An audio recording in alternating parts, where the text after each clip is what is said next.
তখন আমাকে গাড়ি থেকে নামানোর পরে আমি সোহাগ জনি তো নামালো, নামে বলে তো তোমরা সামনের দিকে হাঁটো। যখন ওরা হাঁটতে বললো তখন আমার কাছে মনে হয়েছে তখন মনে হয় পিছন থেকে গুলি করে দিবে, এরকমই তো হয়, নির্জন জায়গায় নিয়ে যায়, মানুষ নাই কিছু না। আমাদের এরকম ফুটপাতে রাস্তার পাড়ে, হাইওয়ে কিন্তু এরকম পাড়ে বসালো, বললো এখানে বসেন আপনারা। আমরা এভাবে বসলাম, বসার পরে দেখে গাড়ি থেকে বস্তাগুলো বের করো। তো বস্তা বের করলো, বস্তা বের করে আমাদের সামনে সাইডে রেখে সামনে কতগুলো হাত বোমা আর হলো পেট্রোল বোমা এইভাবে সাজালো, সাজায় একদম লাইন দিয়ে সাজায়। তখনও আমি আতঙ্কে, এইগুলো সামনে রেখে হয়তো মেরে ফেলবে। সাথে সাথেই দেখি র্যাবের 2টা গাড়ি চলে আসছে, পোশাকধারী র্যাব। তখন আমার মনে হয়েছে যে ওরা আমাদেরকে হ্যান্ড ওভার করবে। তখন 2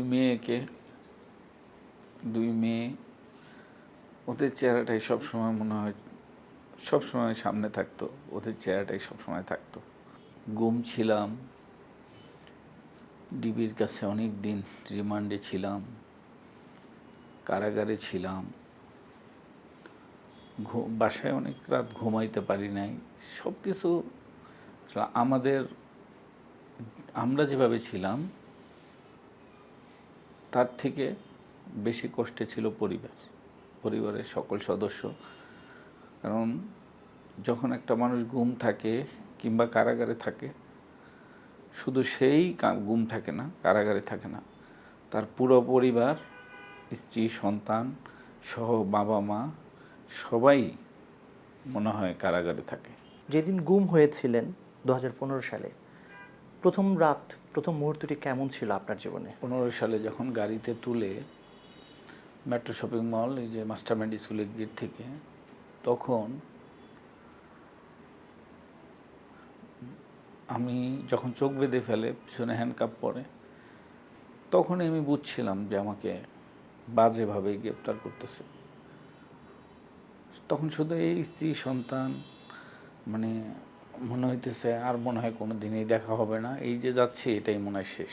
মানে যখন আপনাকে গুম করে রাখা হয়েছিল, কখনো কি মনে হয়েছে আবার আলো দেখতে পাবেন, আবার পরিবারের কাছে ফিরতে পারবেন? ছোট রুমটার মধ্যে একদমই একটা কবরের মতো, সেইখানে যখন রাখলো আমি একটু মানে চোখ খাওয়ার সময় তো চোখটা খুলে দিয়ে ওরা হয়তো এভাবে দিয়ে সরে যেত। আমি যখন ওয়ালে সোহেল গ্যান্ডারিয়া আমার একটা কর্মী ছিল, ওর নামটা লেখা দেখলাম, তখন বুঝছিলাম যে আমি ফাইনালি গুম, আমাকে আর হয়তো কোনো দিন আর পরিবারের কারোর সাথে দেখা হবে না। তখন কষ্টটা অনেক গুণ বেড়ে গেছে। মানে তখন থেকেই শুরু হয়েছে মূলত, মানে মূল কষ্টটা, যে মনে হয় আর কোনো দিনই আমার বাচ্চাদের সাথে দেখা হবে না, আমার স্ত্রীর সাথে দেখা হবে না, পরিবারের কারোর সাথে দেখা হবে না। আমি একটু ভাবির কাছে জানতে চাই, যেদিন ভাই গুম হলেন, আপনি যখন শুনলেন যে আপনার স্বামী গুম হয়েছে কিংবা তার খোঁজ পাচ্ছেন না, নিজেকে কিভাবে সামাল দিয়েছেন? ওর সাথে বিয়ে হওয়ার প্রথম রিজনটাই ছিল আমার ওর ভিতর লিডারশিপ কোয়ালিটি দেখতে পেয়েছিলাম, শুধু নিজের জন্য না, সে সবার জন্যই ভাবতো। তো 6ই মার্চ আমাদের সাথে দেখা করার দিন, আমাদের বাসায় আসার কথা, তো রাত 8টার সময় আসবে, কিন্তু 8টার পর আর আসছে না দেখে আমি যতটুকু সম্ভব আমি যোগাযোগ করার চেষ্টা করলাম, কারণ ওকে কোনোভাবে রিচ করতে পারছিলাম না। তো সারাটা রাত আমি যোগাযোগ করার চেষ্টা করেছি। আমার তখনই মনে হয়েছিল যে ও হয়তো মিসিং বা ওকে গুম করা হয়েছে। সেদিন আসলে বলার মতো না, এই এক্সপিরিয়েন্স আসলে, আমি তখন আমার 2টো ছোট বাচ্চা, আমার শুধু মনে হচ্ছিল ওদের বাবা প্রয়োজন, আর কিছুই না। তখন আমার রাজনীতি, আমার নিজের কথাও মনে হয়নি যে আমার স্বামীর কথা, আমার শুধু মনে হচ্ছিল যে আমার হাজব্যান্ড হিসেবে না, একজন বাবাকে প্রয়োজন। তো আমি সারাটা রাত ছিলাম, আমি জায়নামাজে ছিলাম। যখন অনেকে হয়তো বলতো কিনা যে আনিসুর রহমান খোকন আর ফিরে আসবেন না, এরকম বাস্তবতার সম্মুখীন আপনাকে হতে হয়েছে কিনা, আর হলে তখন মনকে কিভাবে সামাল দিয়েছেন আপনি? আসলে বর্ণনা করার মতো না, মানে আপনার আমি প্রতিদিনই এটি বলতো কিনা যে আমাকে অনেক কিছুই শুনতে হয়েছে, যে আমি বিধবা হয়ে গেছি, তারপর ওকে ক্রস ফায়ারে দেওয়া হয়েছে। তো ওই নিউজটা নেওয়ার মতো ছিল না। তারপর আমি ভাবতাম যে আল্লাহ তাআলা চাইলে সবই পারেন, একটা অপেক্ষা ছিল, দেখি না আর কিছু দিন। এভাবেই অপেক্ষা করতে করতে আমার শক্তি ছিল আমার 2 মেয়ে, কারণ ওদের দিকে তাকালে আমার তখন আর কিছুই ভালো লাগতো না। আমার মনে হতো যে না, ওদের বাবাকে ফিরিয়ে আনতেই হবে। ধৈর্য ছিল, এখনও ধৈর্য ধারণ করছি। ওর বেঁচে থাকাটা জরুরি, দেশের জন্য, সমাজের জন্য, পরিবারের জন্য তো অবশ্যই। যখন আপনি অন্ধকার প্রকোষ্ঠে আপনাকে রাখা হয়েছে, কার মুখটা আপনার সবচেয়ে বেশি মনে পড়েছে? তখন দুই মেয়ে, ওদের চেহারাটাই সবসময় মনে হয় সবসময় সামনে থাকতো, ওদের চেহারাটাই সবসময় থাকতো। প্রত্যেক মুহূর্তে কি এমন হয়েছে যে আসলে মৃত্যুর জন্যই ক্ষণ গণনা বা প্রহর গণনা, যে কোনো সময় হয়তো? সময় মনে হয়েছিল যে এর থেকে মেরে ফেলাই ভালো, মানে কষ্টটা আসলে আর নেওয়া যাচ্ছিল না। কখনো কি ভেবেছেন ওই অন্ধকার প্রকোষ্ঠে থেকে যে একটা সময় জাতীয় সংসদে আপনি যাবেন? মনে হয়েছে যে আল্লাহ যদি আমাকে হয়তো জীবিত রাখে, তাহলে হয়তো পার্টির আমি সর্বোচ্চ জায়গায় যাব। কারণ এই ত্যাগ, এই দেশের প্রতি ভালোবাসা, এই যুদ্ধ, মানে এর কষ্ট, মানে এটা পার্টি স্মরণে রাখবে, মনে রাখবে। ভাবি, আপনার কি কখনো এরকম হয়েছে যে দরজার একটা কড়া নাড়ার শব্দের অপেক্ষায় থাকতেন যে হ্যাঁ উনি হয়তো দরজায় এসেছেন? এই অপেক্ষাটা কত ভারী ছিল? আমি অপেক্ষায় ছিলাম। আমার মনে হতো এই তো আজকে মনে হয় চলে আসবে, আজকে হয়তো কিছু জানতে পারবো। প্রত্যেকটা সেকেন্ড আমার কাছে ইম্পর্টেন্ট ছিল, এত প্রেশিয়াস। আমার আসলে আমি না এই কথাগুলি আমি বর্ণনা করতে পারবো না, কিন্তু আমার এখনও 2015 সালে ও গুম হয়, আজকে 2026, এখনও আমার মনে হয় যে আমি সেই সময়টাতে আছি। ভাইকে ফরিদপুর কারাগারে রাখা হয়েছে, এই খবরটা কিভাবে জানলেন?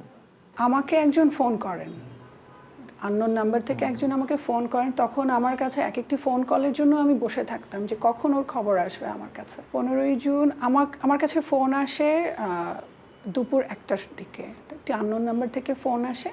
তো হঠাৎ করে একজন আমাকে বললেন যে ভাইকে তো ফরিদপুরে রাখা হয়েছে। তো আমি বিশ্বাস করিনি, কারণ এরকম ফোন কলস আমার অনেক আসতো। টানা 3 মাস ধরেই কিন্তু আমাকে বলতো যে এখানে ভাই আছেন, ওখানে উনি আছেন, কিন্তু আমি তো বিশ্বাস করতে পারতাম না। তারপরে আমি যোগাযোগ করার চেষ্টা করতাম, কিন্তু সেদিন আমি কথাটা আমার কাছে মনে হলো যে কে আপনি? তখন বললো যে উনি ওনার পরিচয় দিতে চাইলেন না, উনি প্রশাসনেরই একজন। বললো যে ভাইকে ছেড়ে দেওয়া হবে, আজকে হ্যান্ড ওভার করা হবে ফরিদপুর থানায়, তো আপনি জাস্ট অপেক্ষা করেন, আল্লাহ আল্লাহ করেন। 3 মাসের অন্ধকার প্রকোষ্ঠ থেকে যেদিন আপনি বের হলেন, আলো দেখলেন, তখন আপনার কি মনে হলো যে জীবনের যে আবার নতুন করে জীবন পাওয়া বলা যায়, এটা আপনার কাছে এটা নতুন জীবন পাওয়ার মতো কিনা? ফজরের আজানের ঠিক একটু আগে চোখটা খুলে দেয়, খুলে দেওয়ার পরে গাড়িতে যারা ছিল দেখি বিভৎস চেহারা, এত বড় চুল, গোপ, সিভিলে সব। ওরা কোনো প্রশাসনের লোক না, মনেও হয় নাই যে তারা প্রশাসনে। তো তখন আমাকে গাড়ি থেকে নামানোর পরে আমি সোহাগ, জনি, তো নামালো, নামে বলে তো তোমরা সামনের দিকে হাঁটো। যখন ওরা হাঁটতে বললো তখন আমার কাছে মনে হয়েছে তখন মনে হয় পিছন থেকে গুলি করে দিবে, এরকমই তো হয়, নির্জন জায়গায় নিয়ে যায়, মানুষ নাই কিছু না। আমাদের এরকম ফুটপাতে রাস্তার পাড়ে, হাইওয়ে কিন্তু এরকম পাড়ে বসালো, বললো এখানে বসেন আপনারা। আমরা এভাবে বসলাম, বসার পরে দেখে গাড়ি থেকে বস্তাগুলো বের করো। তো বস্তা বের করলো, বস্তা বের করে আমাদের সামনে সাইডে রেখে সামনে কতগুলো হাত বোমা আর হলো পেট্রোল বোমা এইভাবে সাজালো, সাজায় একদম লাইন দিয়ে সাজায়। তখনও আমি আতঙ্কে, এইগুলো সামনে রেখে হয়তো মেরে ফেলবে। সাথে সাথেই দেখি র্যাবের 2টা গাড়ি চলে আসে, পোশাকধারী র্যাব। তখন আমার মনে হয়েছে যে ওরা আমাদেরকে হ্যান্ড ওভার করবে। এই যে তখন কি সামনে বোমা নাকি ওইটা আসলে আমার বিষয় ছিল না, আমার বিষয় ছিল আল্লাহ আমাকে নতুন করে জীবনটা ফেরত দিছে। মানে আপনার কাছে কি মনে হতো যে আগে তার সঙ্গে খুনসুটি বা এমন কোনো মুহূর্ত যখন তিনি নাই তখন সেগুলো আরও বেশি করে ফিল করছিলেন? ঘুম ভেঙে যাওয়ার পর আমার মেয়েটা তখন ছোট স্কুলে নিয়ে যেতাম, বাবা মেয়ে একসাথেই ব্রাশ করতো, ফ্রেশ হয়ে স্কুলে যেত। কারণ তখন আমার ছোট মেয়ের বয়স একদম 2-3 মাস ছিল। আমি ছোট মেয়ের জন্য আমি বাসায় থাকতাম, সকালবেলাটা শুরু হতো বাবা মেয়ের। তো তখন আমি সকাল থেকেই মনে হতো যে এই ব্রাশটা তো ওর, ও তো ব্রাশ করতে পারছে না, মানে সিম্পল, কিন্তু মনে হতো যে এত গভীর, ও তো পানি খেতে পারছে না। মানে আমি জানি না, আমি তো আর দেখতাম না, তবে আমার ভিতর থেকে মনে হতো যে ও তো কষ্টে আছে। তো প্রত্যেকটা মোমেন্ট আমার এখনও মনে আছে যে ওর পছন্দের খাবারগুলি আমি বাসায় আর কখনো রান্না করা হয়নি। একজন রাজনীতিকের স্ত্রী হিসেবে যে কষ্টটি করতে হয়েছে আপনাকে আরও বেশি করতে হয়েছে, কারণ ভাই গুম ছিলেন। এই যে একটা অনিশ্চয়তা, দুটো ছোট বাচ্চা, সংসারটা কিভাবে সামাল দিয়েছেন? আমি কখনো দমে থাকতে চাইনি, আমি অপেক্ষায় ছিলাম। খুব আসলে স্ট্রাগল পিরিয়ডটা তো বলার মতো না, মানে একজন মা হিসেবে বলবো আমি সব জায়গায় খুবই স্ট্রং, একজন স্ত্রী হিসেবেও অনেক স্ট্রং, কিন্তু যখন সন্তানের মা হিসেবে আমি ওদের দিকে তাকাতাম, আমার মনে হতো যে আমি হয়তো আর পারবো না। আমি প্রতিদিনই উঠে দাঁড়াতাম, প্রতিদিনই ভেঙে পড়তাম, কিন্তু মনে হতো যে না, একদিন তো আসবে, সেই সময়টার তো অপেক্ষা করতে হবে। তো ওর ফার্স্ট প্রায়োরিটি কিন্তু ওর দল, তো সেকেন্ড লিস্টে হয়তো আমরা, মানে আমি ফিল করি, কারণ ওর আসলে প্রত্যেক মানুষেরই তো কিছু ড্রিম থাকে, তো ওর হচ্ছে দল, রাজনীতি। তো আমি সেটিকে শ্রদ্ধা করতাম, তো সেই জন্য হয়তো পেরেছি। আমরা যদি কারো পরিবারের যে কেউই হোক, যদি কারো কাজের প্রতি সম্মান রাখি, শ্রদ্ধা রাখি, তাহলে তার পাশে থাকা সম্ভব। আর এটি মনে হয় আমাদের শক্তি ছিল।